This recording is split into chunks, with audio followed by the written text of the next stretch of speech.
For tonight, it's now or never. You're locked on.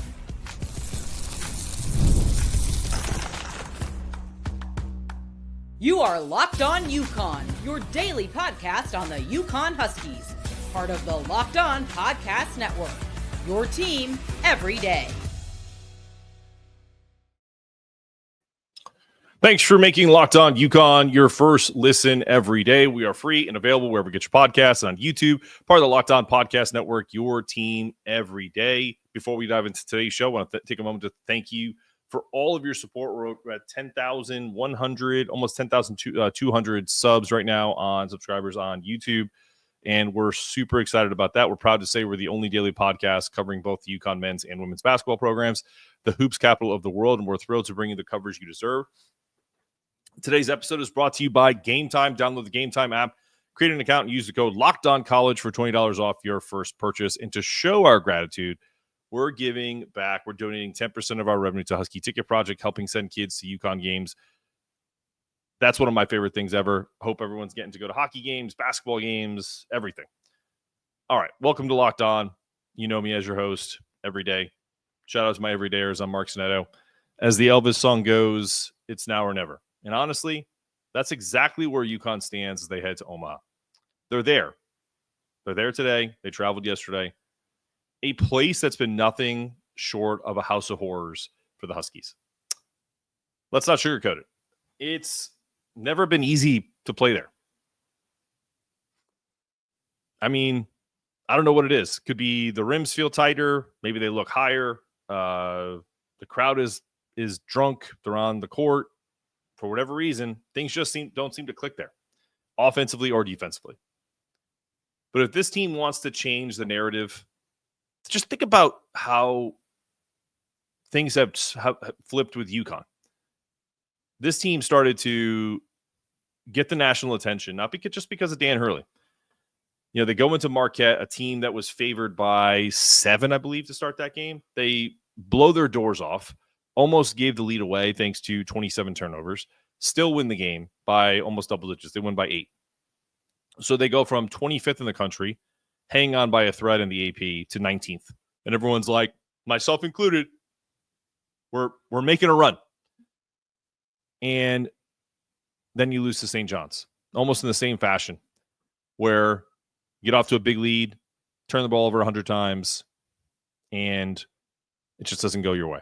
I asked Dan Hurley at his press conference or media availability yesterday about this very thing, the need for more guys to step up, win one-on-one battles, especially when the offense breaks down. Outside of Liam, Hurley's looking at Alex Karaban, solo ball, Jaylin Stewart, to stay aggressive and to stay consistent, to stay consistently aggressive, not just do it for a stretch.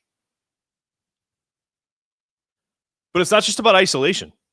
It's about using actions like dribble hands-offs, DHOs, ball screens, zooms to attack these gaps, get into the paint, and create options. That's exactly what's made this team so elite offensively last couple of years. It's not just hunting threes. It's not solo flaring out. It's not Alex flaring out. It's not backdoor cuts. It's not Princeton offense. It's multiple opportunities to score off of one single action. Not even one single action, multiple actions at once, but at the point of the ball. The person who has the ball is the quarterback, and he's dictating whether or not he goes for a lob, or if he's going to the hole himself, or if he's going to kick it out for a 3, or if he's going to drop it off to somebody else who's making a cut. That's what made this team elite. But making decisive cuts, curling around screens, keeping the defense on its heels, on your hip. Here's an example.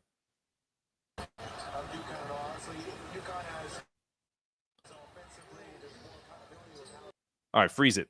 We're going to go back. I'm going to explain this, right? So when the play starts, it goes from Tristan on a dribble handoff to Cam. Tristan circles back around, right? Gets the ball, draws the defense, gets a screen from DC, right? Here comes Donovan, right? Now he fakes the dribble handoff to Tristan, who now then he gives it to Cam, screens Cam's defender. Now this is where this offense needs to be. Don't talk about you lost all these guys. Okay, Alex is still there. You see him? Solo is going to be coming into the picture over here on the right. This is the Indiana game at Madison Square Garden. Okay, Jeff Goodman's favorite. Watch. Cam comes around. Freeze. Here are the options. You can see the 3 options right here. You don't have to be a basketball genius to understand what this action just created for Cam Spencer and for UConn.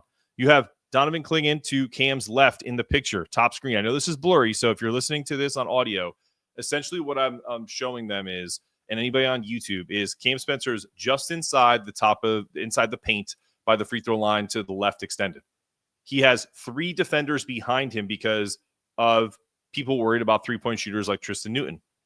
Now you have Donovan, who is a lob threat on his left, and you have a cutting Alex Karaban that's beelining for the basket that is backdooring his man, number 4, who can't see him. He also has solo ball set up for a 3 to his right. So Cam is going to make this based off his peripheral vision and what he thinks, and he also can shoot. He can shoot that little float. So what does he do? He makes the little floater, but he has multiple options, including solo wide open for a 3, which is a pretty good option for the UConn defense. So if that's, whether that's Aidan or that's Liam, that is the play. Whether that's Alex, because Alex was doing this in the Butler game, he just missed a lot of these little floaters. But you got to use the action that Dan is creating for you to get to these scenarios, so it opens up more options. I'm going to play the rest of the clip, and then we're going to move on. Here's the layup. Boom. It's over. It's literally the most simplest play you could possibly draw up. It's a lot of moving parts. There's dribble action, there's screen and rolls, and there's multiple options for a score. The floater, the lob, the backdoor cut, or the kick out for a 3. Doesn't take a rocket scientist to understand that. Okay?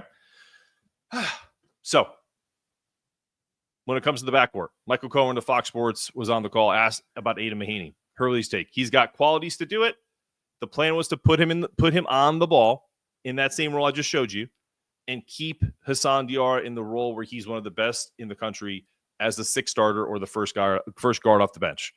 But Hurley didn't sugarcoat anything. He said he hasn't gotten that out of Aidan consistently. And though he saved us in the Baylor game, Dan continues, the most important game of the season for us to win, we haven't got that consistently. And he also went on to say that also makes him feel like he hasn't done a good enough job coaching this year, because if considering Aidan's career of averaging almost 14 points a game at St. Mary's, having it not translate to UConn is a knock on him. He's putting it on himself. He's not putting it on Aidan. So it's clear Hurley is still searching for answers, and he even hinted at the possibility of going positionless, saying this, which is something I agree with: if we're going to turn it over at a high clip, I guess it's better to be bigger and taller. And that speaks volumes about the urgency heading into this game. So as the King once said, where are you, King?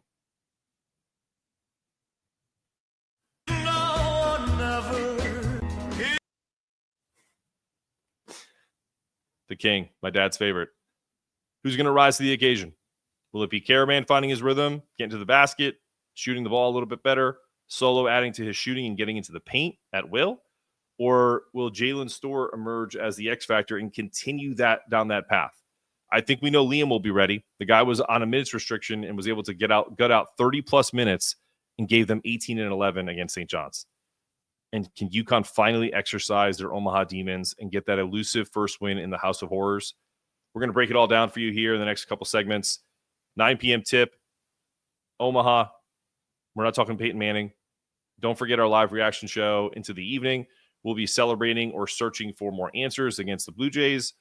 I'm also going to be debuting something that I'm called during the day, our text and voicemail opportunity to send us a message, good, bad, and different. Think of it as your way to bitch and moan about something that we've done or something that UConn hasn't done, and do so privately. If you don't care, we'll play some of your voicemails on the live show tonight. Maybe some predictions would be awesome. So I'm going to put that on the screen here shortly. But if you're listening to this, maybe I can actually verbalize it to you here in a second. It's a second line that I purchased. It's just an online thing, so it kind of just goes to the phone. You can text or voicemail us at 860-300-3931. 860-300-3931. Hit us up. Tell us what you like, what you don't like, and we'll play some funny voicemails hopefully tonight on the show. When we get back from the break, we will bring in Dan Mian, as always, to talk Husky hoops and break it all down. This is Locked On.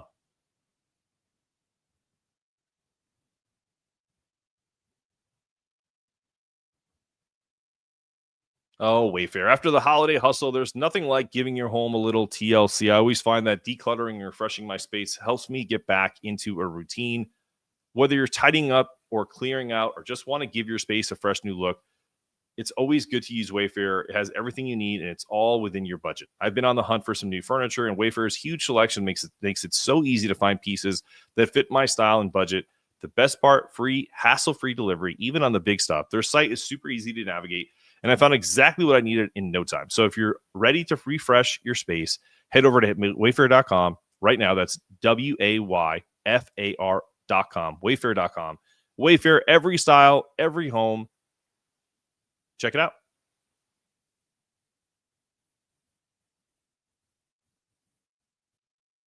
All right, make sure you go grab all your Wayfair stuff. I worked there a long time ago. We won't get into that. Good place. Get your stuff from there.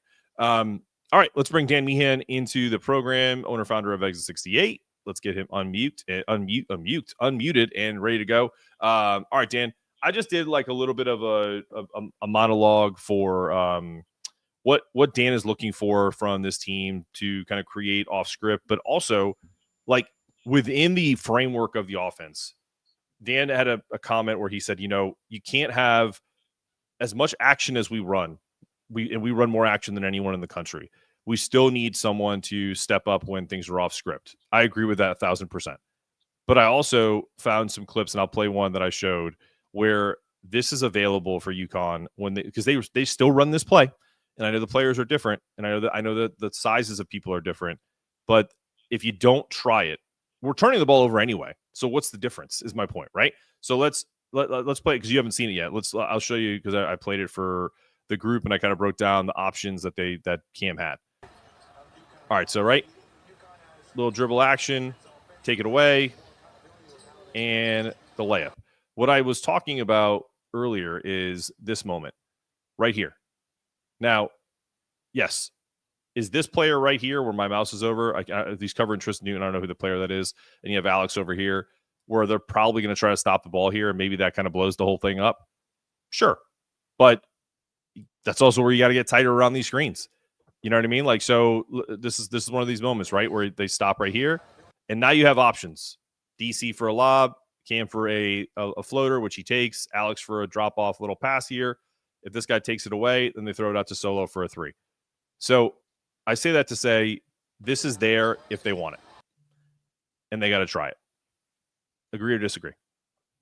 I agree and disagree. I agree that they need to try doing more of this stuff, but that doesn't mean that the defense is just going to allow it to happen. When you've got a guy like Donovan Clingan who's 7'2", 280 pounds setting the screen, it's a lot easier to get open when you've got a guy that wide and that big and that tall who's also a threat offensively. His defensive man needs to stay on him, or Cam's just going to throw that ball for a lob. When there's guys on this current roster who are one, like Tristan Newton in that play, consider that solo ball, who's 3 inches shorter, giving up some size there, a little less of a threat. My defensive guy can hedge on that screen and try to, rub Cam a little bit coming off that DHO. When everyone's smaller, everything's harder because these guys just don't have to leave their man as much as they used to. When Cam comes around that screen, he can go floater, but Hassan Diarra isn't taking that floater. So to your point, like I agree with you, he needs to take that floater to keep the defense honest. You make one, the defense has to stick on you next time, and that's when the drop off or the lob plays there. So it's that everywhere on the court for this team. Hassan Diarra, I don't care if you're shooting 28%. When you're open with 11 seconds left on shot clock, take the damn three. You have to start opening up different avenues. But it's less on Haas. I understand what you're saying. Hassan, it's everywhere on the court with every player on the roster. But what I'm saying, Dan, in particular with that play, is that's a basic play that they run that has options for them to decide what is open and what is not. And yes, I agree. The caveat is Donovan is 3 inches taller, 4 inches taller than anybody that we have on the team. But especially if Terrace is in the game, if Terrace is in there and he's making that screen, that's a pretty big boy. 6'10", 265 is pretty comparable to 7. It's at least in weight and width. It's enough. So to get around that screen and that DHO, whether that's Haas, if that's Liam and Terrace, which should be a big combination tonight in this game, that should be available all day for Liam to create that type of action around a screen, to get in the lane, and then have a drop off to Terrace, a kick out to Solo if he's open, or if someone drops off, that's where Alex thrives with backdoor cuts. It's one play of 1,000. So what I'm saying is even if things aren't going well from the 3-point line initially, you got to get into the paint and work inside out. This team in the past has done that. They used to do that with Adama. They used to do it with Donovan a little bit. They didn't just post up Donovan. They just gave him options. And, I think that has to be a part of this collective. And it's great to get out to a start like we saw in stores at St. John's, where everyone's making threes. It's a 26-10 start, and everyone's thinking about how great it's going to be to blow St. John's out. But you gotta get into the paint a little bit, because eventually you get predictable. And that's the problem with this team, is it's too predictable on offense, where it's like, okay, if we can just eventually shut down Solo, we're good. Because we know that Alex isn't going to shoot any contested threes, and he's not likely going to make any. At least not, he hasn't shown that. And what else is there to do? What else are we seeing? Everything's going to be harder when you don't have, potentially 5 guys that are all going to the NBA on the court, right? It's not a knock on this team. It's just a testament to how good the team has been the last 2 years. When you don't have holes anywhere on the court. But this is still UConn, though. Sure, everything's a little easier. I think this team doesn't. They have to, like you saw it at St. John's with your own 2 eyes. You flew up for the game. They run a lot of offense, and when you ton of offense, sometimes it looks like it's too much offense. Like Dan has said in some of his presses already, we run a finesse offense. That is out of necessity, because that's what this team and the personnel needs to do to get open. You don't have a ton of guys that can dribble, drive, and get their own shot. Alex Karaban, one of the best guys on this team, it's not one of his strong suits, and they've been without Liam, who does it the best. That's 6'7". Some of that is going to start opening up, and I think tonight that happens. St. John's is a super physical team defensively. All their guards are 6'5" and above. They chip on everything. Like, you watch the Super Bowl on Sunday, Travis Kelce trying to chip block that heavy defensive line for Philly wasn't happening. That's kind of what was happening on Friday against St. John's. Like, I saw Liam trying to run his screens around the perimeter, and Kadari is just throwing him off his line. Like, nothing was easy. Some of that tonight against Creighton is going to open up. This is a less physical team. St. John's is the most physical team in the conference. So we've been out without one of our best players in Liam McNeely. He didn't shoot well against St. John's. That's his first game back against a really tough opponent. Some of that is going to open up. I think this offense is going to start looking better with him back in the fold. They've had a full week, maybe week and a half with him in practice now. Solo's been a little hampered, apparently, with a new wrist injury. His team's kind of got a little injury bug thing going on, but they're just going to have to battle through it. All right, let's turn our attention to Creighton here before we get to the last segment. Team is 18-6, 11-2, is playing incredibly well right now. They've won how many in a row? 2, 4, 6, 8, 9 games. This team has beat Kansas. They just beat Marquette. They beat us at home. They lost to Alabama on the road. They have a close loss to number 20 Texas A&M. So you said it already. This Creighton area, Omaha Chi Center, is like a house of horrors for UConn. I think what's so crazy about this year is I'm more confident of them playing well today on the road, because it's just like, it's kind of like a year of opposites, that every time you think UConn's going to go on a run, they don't. So now we're back to their backs up against the wall. And I feel pretty good about the game tonight. What about you? I do too. For whatever reason, I said it before the Marquette game that came to fruition. This team just, for one reason or another, needs a reason to get up. Like, it reminds me of these early 2010s teams, 2014, where they would just play down to their opponents. The ball skipping around the perimeter. No one seems too motivated, but all these games are close. They're not getting killed. Like, this team is blowout proof. They're not going to get crushed and run out of the gym against any one opponent. I don't care who it is, Big East or SEC, whatever. Like, they play hard. They play at a slow pace. They play a half-court game. It keeps these games low-scoring. I think that's somewhat personnel matters, but somewhat I also think is by design. This Creighton team, they go as Stephen Ashworth and Ryan Kalkbrenner go. Jemiah Neal scorched us in the first matchup in stores, I think for 24, 26.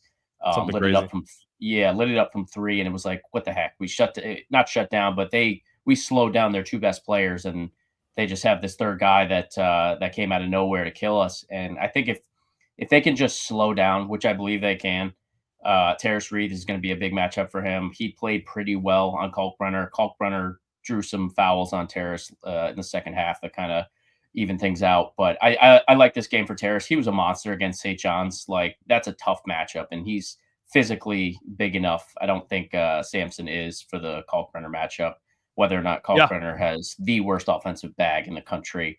I think this is a Terrace defensive game. And I do like you. I'm not just saying that because we need a win and I'm a homer, but I do think UConn gets this win at Creighton somehow. Yeah, I think it's weird. It's like Jemiah Neal averages about 11.5 a game. Most of that was pumped up. He was under 10 going into that first UConn game, and then he had 26. And then Isaac Trout, their kind of 3-point specialist who averages about 17 to 20 minutes a game, gave them I think 12 or 13 off the bench. So you had guys who were combined for about 16 or 17 points on the road, give them 37 points against Creighton. I don't see that happening again. So just based off of that, I think if the same thing needs to happen from the defensive standpoint, with the exception of how they guarded Neal, because even Dan in that game, it was like an afternoon game, they got into his huddle and he said, you yelled at them, you let Jemiah Neal Neal get comfortable. And you just can't.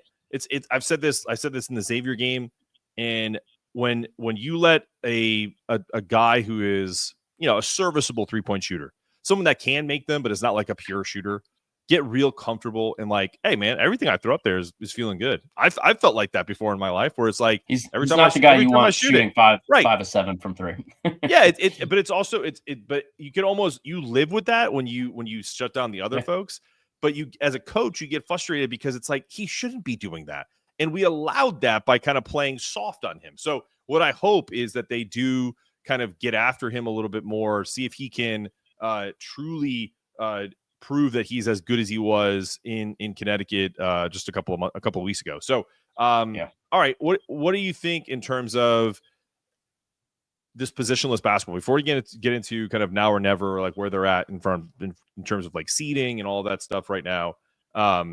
This team, Dan hinted at, if Haas is as limited as he thinks he may be, he may go kind of positionless and just throw a bunch of like big wings out there. His comment was, if we're going to turn it over, he's like, we might as well, be bigger and taller, right? I guess that's a good thought, which I agree with, right? If you're already kind of without, I mean, hell, Duke's been doing it all year. They don't have a point guard. They just throw a bunch of 6'6" guys out there and let them play. I think in a game like this, it's something that might work, because Stephen Ashworth, who's 6'0" tall, is planning on coming into this game and guarding Hassan Diarra. He's not planning on coming in and guarding Jaden Ross, Stewart, or 6'9" Karaban, or 6'7" Liam McNeely on the perimeter. Liam is more than capable of running a pseudo point position for this offense. Like he can dribble, he can move guys around, put them in position, run the offense. Like, he's capable of doing that. If that's something that they feel is like, I would imagine they'll start with a traditional lineup in the first half. Maybe Hurley's frustrated enough to just change it from the get-go. I don't know. I think they'll start with a traditional lineup, Hassan at point guard, and see what works. If that's not working, I would absolutely imagine that they'll go with a quick hook and switch some things up. If he alluded to it, that it's already in his mind and they're thinking about doing it, and I would imagine ran some of that in practice this week so that they're ready if they need to make that change. Yeah, he also said a mod will be available. So I think, obviously if Haas is like super diminished and at some point they're just like, look, bro, we're just doing this for your own good, you can't play anymore, that I'd expect to see a mod in there. But Haas is a warrior, man. Like Dan did the classic, I'm not a doctor. That's kind of up to the doctors in Haas to kind of tell us, what he's capable of. But I also feel like too, like at some point you just have to save players from themselves. And if Haas is really hurting and he's going to be hurting all the rest of the year, it sucks. But just play him 10, 15 minutes a game on stretches and just have him sit, and then have everyone else pick up the slack. I mean, he's done that for a bunch of people all year, right? you'd like to see some folks return the favor for him. Yeah, this is a game where Creighton's arguable best player, Stephen Ashworth, fifth-year guy. He's tiny. This is one game that we're not going to have a leg up, but it's a game where Ahmad Noel and Aidan Mahaney, who are smaller in size, can actually match up well against the defending point guard. So if you do, there's not going to be many opportunities left the rest of the way to get Hassan some rest, or just not playing 35 to 38 minutes a game. This might be one of them if your offense is clicking. So again, if you want to save his legs, it sounds like it's a knee injury of some sort. I don't know if that means it's an MCL or sprain or what, if he's got some fluid buildup, who knows? But this might be a good opportunity to try to go positionless and maybe give him some sort of rest. I think Hurley is probably, like you said, you got to save guys from themselves sometimes, but this is probably Hassan's last ride. Fifth-year senior, two-time national championship. This is kind of like his last run of games. He's not going to be playing in the NBA, the G League. So Hurley might just, want to say, up to you, young man. This is your final go. Do what you want. So that some of that might be in play. Who knows? All right. Hey, real quick. I don't know if you saw this. It's on my profile. If you maybe put this on the Locked On X deal. I added this as a way for people to send us messages or voicemails. So if there's anything funny or appropriate that we can put on the live show later this evening, maybe it's a pregame prediction that comes true. The number is 860-300-3931. So you can send a text or a voicemail to that. It's kind of like a mobile kind of number in the ether. I thought the Connecticut number was a nice touch since I don't live there anymore. So feel free to reach out to us at that. And if I get some funny ones, I'll send them to Dan, and we'll be ready for the live show later tonight. It's gonna be a late one tonight, 9 p.m. tip off on the East Coast. Rest up. We're gonna come back and do a quick segment on where this team is right now, looking more like an 8 or a 9 seed every day. So buckle up, boys and girls, for a frustrating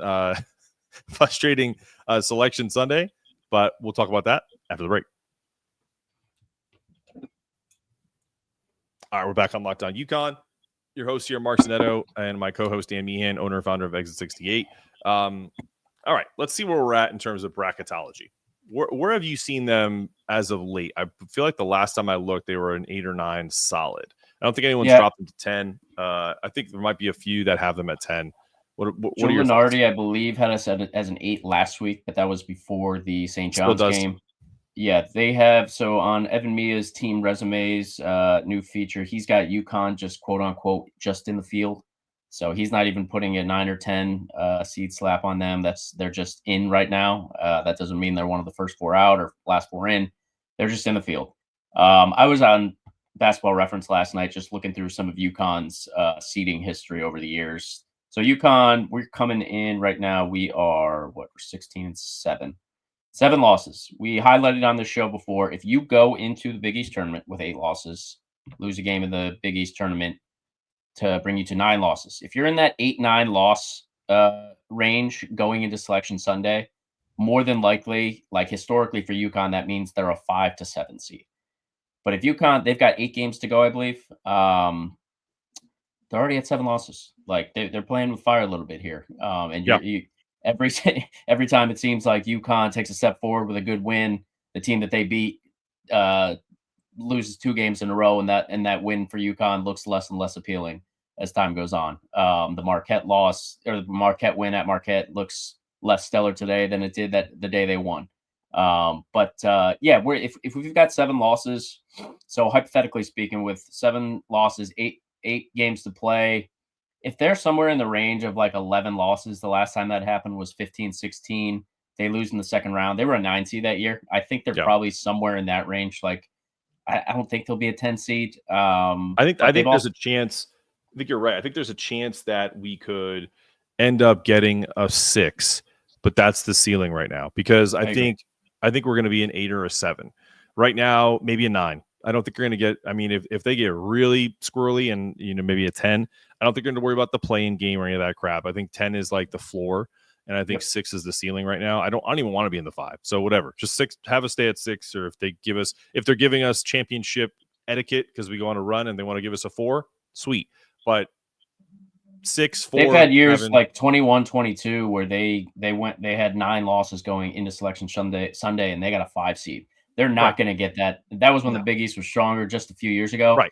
They're not going to get that nod this year. Like, there's too many other conferences that are elevated that are going to get benefit of the doubt from the voters before UConn does. And also, what I would say is, I know I've pumped him up before, and I have to get him on the show because I want him to talk about this and kind of give his reasoning why. Rocco Miller he has the Bracketeer. It's on the bracketeer.org.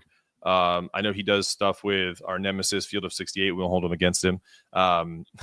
But he has a great article on like the bracket and like what's going on in the bubble. But he has UConn as an 8. He's very reliable. He typically is, within 1 or 2 off of like a perfect bracket because this is what he does. And Rocco's been great. He's out west. I've talked to him many times. So him saying that they're an 8 seed, I feel really comfortable saying they're an 8 seed.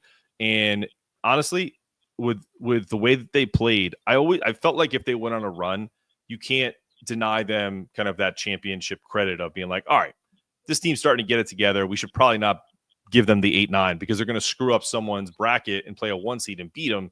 You know what I'm saying? Like that's what my thought process was. But if they continue to go win 1, lose 1, win 1, lose 1, win the ones that you win or that you should win, then they're going to end up exactly where they should be, which is like an 8 or a 7 or a 9. So, fun fact, UConn's never been an 8 seed ever. So, and also fun fact for your boy here is I know I've been coming up and I'll be back in a week to watch them hopefully get revenge over Villanova.